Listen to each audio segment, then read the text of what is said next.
Hello everyone. तो आज हम स्टार्ट करने वाले हैं शुक्लगत रोग। इससे पहले हमारा क्या क्या कंप्लीट हो गया है? संधिगत रोग हो गया है, वर्तमगत रोग हो गया है, देन अब आता है शुक्लगत। तो सबसे पहले शुक्लगत रोग के बारे में अष्टांग संग्रह कुछ कहते हैं, देखते हैं क्या कह रहे हैं वो। कि शुक्ल मंडल की उत्पत्ति कफ के प्रसाद भाग से होती है तथा यह पित्रज भाव है। कौन सा भाव है ये? पित्रज भाव है। फिर इसकी संख्या कितनी होती है? सुश्रुत ने 11 बताई है, जो वाग्भट है उन्होंने 13 बताई है। क्या क्या बताई है? प्रस्तारी अर्म, 5 प्रकार के अर्म हैं। कौन कौन से? प्रस्तारी, शुक्ल, क्षतज, अधिमास, देन स्नायु। क्या क्या है? प्रस्तारी, शुक्ल, क्षतज, अधिमासज, स्नायु। फिर शुक्तिका, अर्जुन, पिष्टक, सिराजाल, सिरापीड़िका, बलास ग्रथित। क्या है? बलास ग्रथित। फिर वाग्भट क्या बोलते हैं? 13 क्या क्या एक्स्ट्रा चीजें बताई है इन्होंने? 2 चीजें एक्स्ट्रा बताई है। सबसे पहले तो सिरोत्पात और सिराहर्ष। क्या बताया एक्स्ट्रा? सिरोत्पात और सिराहर्ष। जबकि सुश्रुत ने क्या बताया है? सिराजाल और सिरापीड़िका। क्या बोला है? सिराजाल और सिरापीड़िका, बलास ग्रथित। क्या क्या नाम याद है? सबसे पहले है प्रस्तारी, देन शुक्ल, क्षतज, अधिमासज, स्नायु, शुक्तिका, अर्जुन, सिराजाल, सिरापीड़िका और बलास ग्रथित। सिरोत्पात सिराहर्ष किसने बोला है? आचार्य वाग्भट ने बोला है। सिराजाल और सिरापीड़िका बताया है वाग्भट और सुश्रुत दोनों लोगों ने। देन अब हम स्टार्ट करते हैं अर्म से। तो सबसे पहले आता है प्रस्तारी अर्म। क्या बोला है इसमें? नेत्र के शुक्ल भाग में फैलती हुई विस्तीर्ण पतली लाल वर्ण की तथा नील वर्ण की रचना को प्रस्तारी अर्म कहते हैं। विस्तीर्णम तनु रुधिर प्रभम सनीलम। क्या होता है ये? नेत्र के शुक्ल भाग से फैलती हुई। कहाँ से फैलती है? नेत्र के शुक्ल भाग से फैलती हुई। ये कैसी होती है? विस्तीर्ण होती है, तनु पतली होती है, रुधिर प्रभ यानी लाल वर्ण की होती है और नील वर्ण की होती है, रुधिर प्रभ सनीलम। ये क्या होती है? त्रिदोषज साध्य व्याधि है। क्या है? त्रिदोषज साध्य व्याधि है। देन अब आता है शुक्ल अर्म। शुक्ल अर्म के बारे में क्या बोल रहे हैं? शुक्ल भाग में मृदु, श्वेत तथा समान रूप से धीरे धीरे बढ़ने वाली रचना को शुक्ल अर्म कहते हैं। क्या है? मृदु होती है ये और सश्वेतम सम्मीहि वर्धते चीरेण यानी कि धीरे धीरे बढ़ती है। शुक्ल भाग में मृदु, श्वेत तथा समान रूप से धीरे धीरे बढ़ने वाली रचना को हम क्या कहते हैं? शुक्ल अर्म कहते हैं। क्या कहते हैं? शुक्ल अर्म कहते हैं। और ये कफज साध्य व्याधि होती है। क्या होती है? कफज साध्य व्याधि होती है। देन इसके बाद आते हैं लोहित अर्म में। नाम से ही पता चल रहा है क्या है? रक्तज साध्य व्याधि है। अच्छा, इसके फीचर्स देखते हैं। शुक्ल भाग में कमल के समान यानी पदाभम लाल वर्ण की मांस वृद्धि हो जाती है। क्या हो जाती है? लाल वर्ण की मांस वृद्धि हो जाती है। उसको हम लोहित अर्म कहते हैं। वाग्भट ने इसको क्या बोला है? शोणित अर्म बोला है। क्या बोला है? शोणित अर्म बोला है। शुक्ल भाग में कमल के समान लाल वर्ण की मांस वृद्धि हो जाती है। अच्छा, प्रसारी अर्म में क्या बोला था? कि वो शुक्ल भाग में फैलती हुई, नेत्र के शुक्ल भाग में फैलती हुई विस्तीर्ण तनु रुधिर प्रभम सनीलम। कैसी होती है? विस्तीर्ण होती है, तनु होती है, रुधिर प्रभ होती है और सनीलम। फिर आया हमारा शुक्ल अर्म।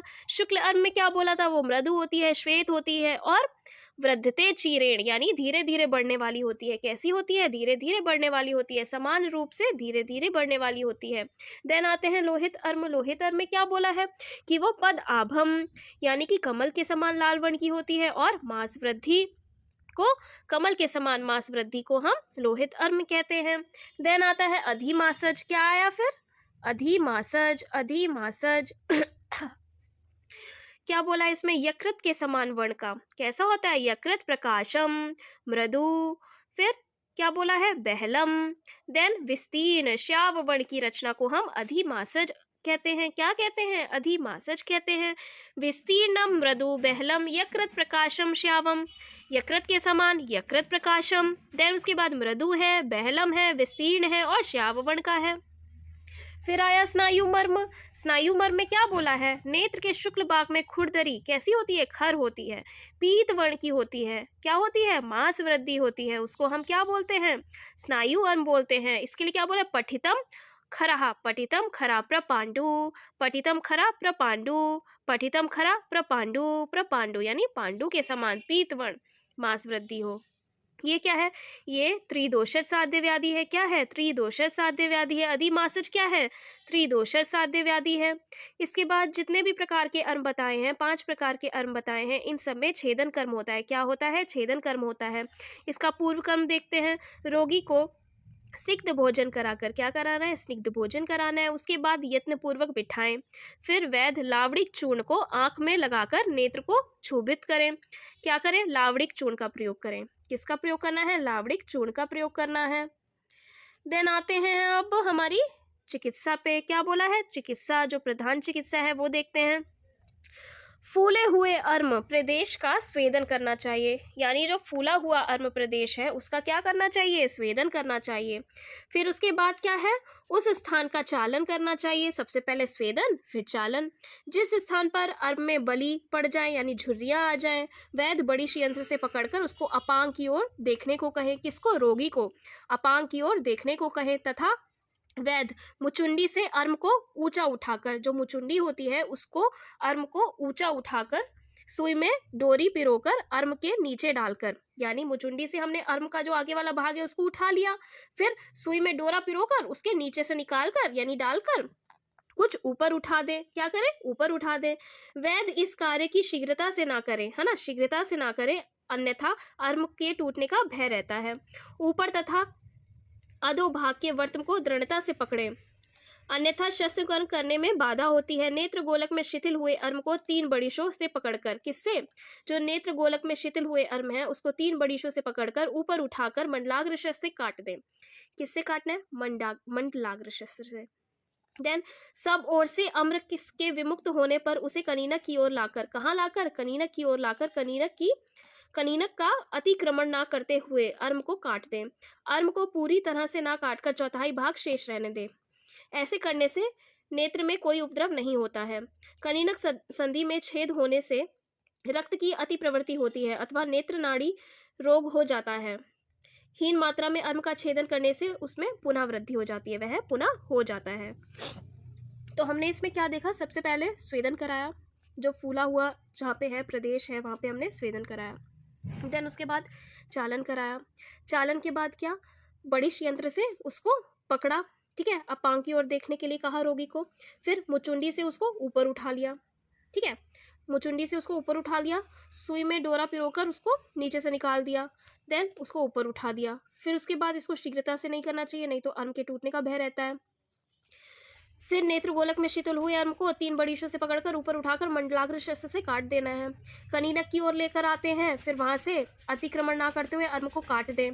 देन पूरा नहीं काटना चाहिए, चौथाई भाग शेष रहने देना चाहिए ताकि नेत्र में कोई उपद्रव ना हो।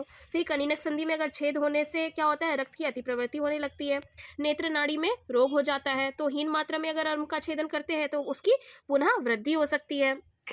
फिर आता है पश्चात कर्म। पश्चात कर्म क्या बोलते हैं कि अर्म का छेदन करने के बाद प्रतिसारण करें, ठीक है, अर्म का अब हमने छेदन तो कर दिया, फिर क्या करना है, प्रतिसारण करना है। किससे करना है, यवछार, त्रिकटु, लवण के चूर्ण से करना है। इसके बाद स्वेदन कराना है। फिर वैद्य कवलिका रखकर पट्ट बंधन कर दें।